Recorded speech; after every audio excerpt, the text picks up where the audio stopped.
Hello everyone, welcome to my YouTube channel Civil at Home. Guys, stay home and stay safe and learn civil engineering from my YouTube channel. Like and subscribe for innovative civil engineering. तो आज हम बात करने वाले हैं day 2 की, जहाँ पर हम बात कर रहे थे सोइल मैकेनिक्स के एसएससी जेई के प्रीवियस ईयर क्वेश्चंस की। तो जल्दी से आज का दिन स्टार्ट करते हैं और इसमें देखते हैं कि हम पहला क्वेश्चन देखिए इसमें क्या है। Sand generally contain salt if it is obtained from, मतलब ये आपसे क्या पूछ रहा है कि सैंड जो होती है वो उसमें अगर क्या है हमारा सोल्ट कंटेन है तो वो हमें कहाँ से मिले। दोस्तों देखो, पहली बात आपके दिमाग में सैंड की याद आती क्या आनी चाहिए कि एक सैंड कैसी होती है, हमारी सैंड होती है cohesion less soil. Cohesion less soil होती है और soil sand cohesion less soil होती है और कोर्स सॉइल होती है। ठीक है गाइस, तो ये दो बातें सैंड के आते ही आपके दिमाग में याद आ जानी चाहिए। कोहेजन लेस होती है, कोर्स की फॉर्म में आती है, मतलब फाइन में नहीं आती ज़्यादातर। ठीक है, और अगली बात हम अब इसके ऑप्शन देखते हैं कि इसने हमें ऑप्शंस में क्या क्या दिया है। तो ऑप्शन देखिए, नाला बेड्स, रिवर बेड्स, सी बेड्स और ऑल ऑप्शंस आर करेक्ट। तो दोस्तों याद रखिए, सबसे पहली बात, बहुत ही आसान सा क्वेश्चन है। इसका आंसर क्या होना चाहिए? इसका आंसर होना चाहिए सी बेड्स, क्योंकि जो हमारे सी होती हैं उसी के नियर हमारा क्या, जो हमारा सी होता है उसी में बहुत ही अमाउंट में क्या होता है, हमारा सोल्ट होता है। और जो भी हमारी सोइल होगी सी के आसपास की, तो उसमें क्या मिलेगा हमारा, उसमें मिलेगा हमारा सोल्ट। तो जो भी सैंड हमारे, तो इसका आंसर क्या होगा? Sand generally contain salt if it is obtained from sea beds. तो इसका राइट आंसर क्या होगा? Option 3 sea beds. जहाँ पर भी सोल्ट की बात आ गई वहाँ पर क्या आ जाएगा? सी सही ऑप्शन होगा। अगला क्वेश्चन देखते हैं।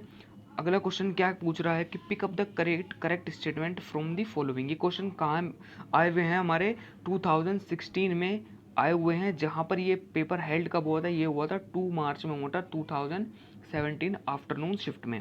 ठीक है गाइज, तो इसके देखिए हमारे यहाँ पर ऑप्शन क्या क्या दिए हैं। पहला ऑप्शन क्या दिया है? Bulking of sand is caused due to formation of a thin film of surface moisture. दोस्तों सबसे पहली बात क्या आनी चाहिए दिमाग में आपके कि बल्किंग ऑफ सैंड होती क्या है।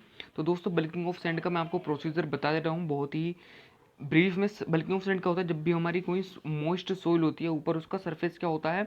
मॉइस्चराइज सरफेस होता है।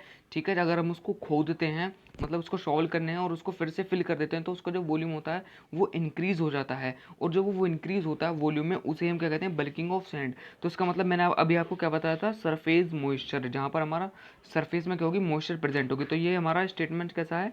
बिल्कुल सही स्टेटमेंट है। ठीक है गाइज, अगला स्टेटमेंट देखते हैं। अगला स्टेटमेंट क्या कहता है? Fine Sands bulk more than coarse sand. बिल्कुल सही बात है।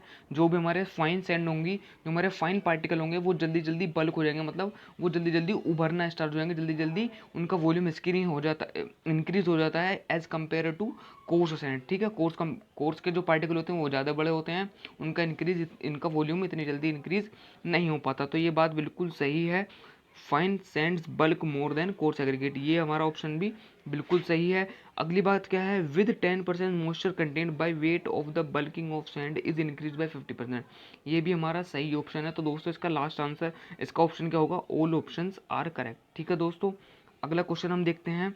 अगला क्वेश्चन हमारा क्या है? If finance modulus of sand is 2.5, ठीक है, इट इज़ ग्रेडेड एज। जो फाइनेंस मॉडुलस होता है हमारा, अगर वो किसी का 2.5 दिया हुआ है, ठीक है दोस्तों, तो उसका मतलब क्या है यहाँ पर?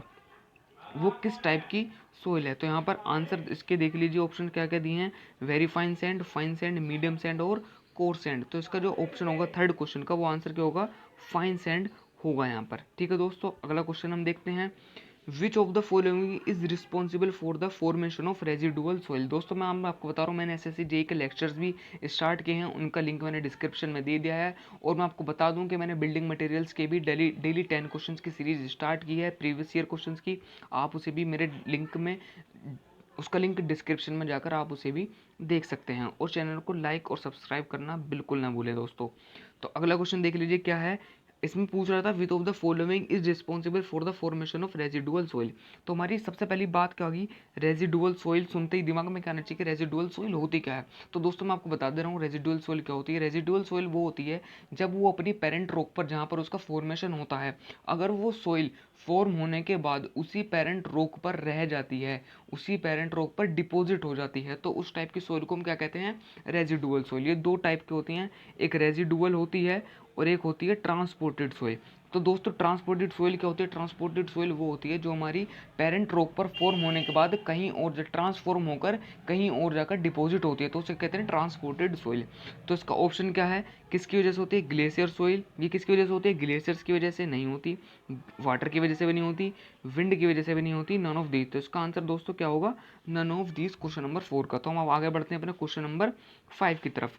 5 का हमारा क्वेश्चन क्या है? Which of the following shows the correct order of increasing surface area of the given soil. मतलब जो हमारा सरफेस एरिया होता है वो गिवन सोइल का कैसे कैसे इंक्रीजिंग फॉर्म हमें देना है, उसके आंसर देख लीजिए।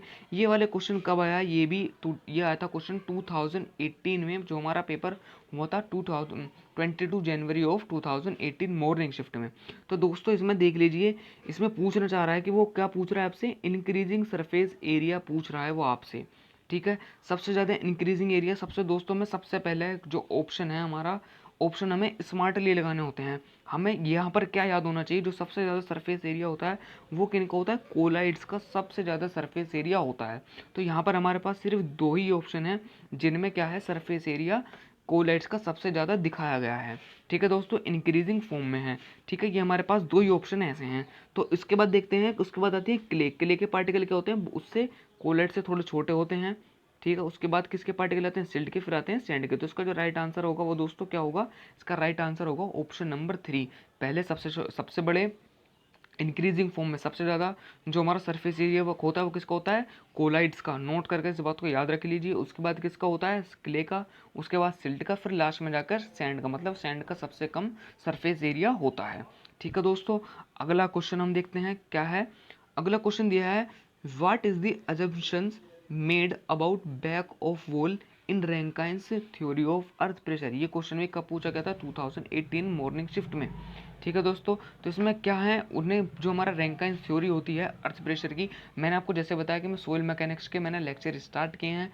जैसे ही जैसे हम उन लेक्चर्स में आगे बढ़ेंगे हम इसको भी डिटेल्स में जरूर पढ़ेंगे, ठीक है दोस्तों। उसका ऑप्शन क्या दिए? Plain and rough, plain and smooth, vertical and rough, vertical and smooth. तो इसका राइट आंसर क्या है दोस्तों? Question answer number 4, vertical and smooth. तो याद रखें अजम्पशन क्या की थी रैंकाइंस थ्योरी में अर्थ प्रेशर में? वर्टिकल एंड स्मूथ उसने क्या लिया था? बैक ऑफ वॉल ली थी, ठीक है दोस्तों। अगला क्वेश्चन हम देखते हैं हमारा क्या है।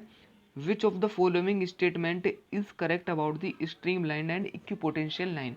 दोस्तों ये बहुत ही इंपॉर्टेंट टर्म है दोनों, stream line and equipotential line.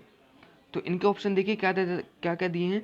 Both can be drawn graphically for viscous flow around any boundaries, meshes form by them are always squares, they always meet orthogonal, और they can be calculated for the boundary condition, ठीक है दोस्तों। तो stream line और equipotential line के बारे में मैं आपको बता दूंगा, ये उसके लिए यूज होते हैं। किसके लिए इनका यूज़ किया जाता है?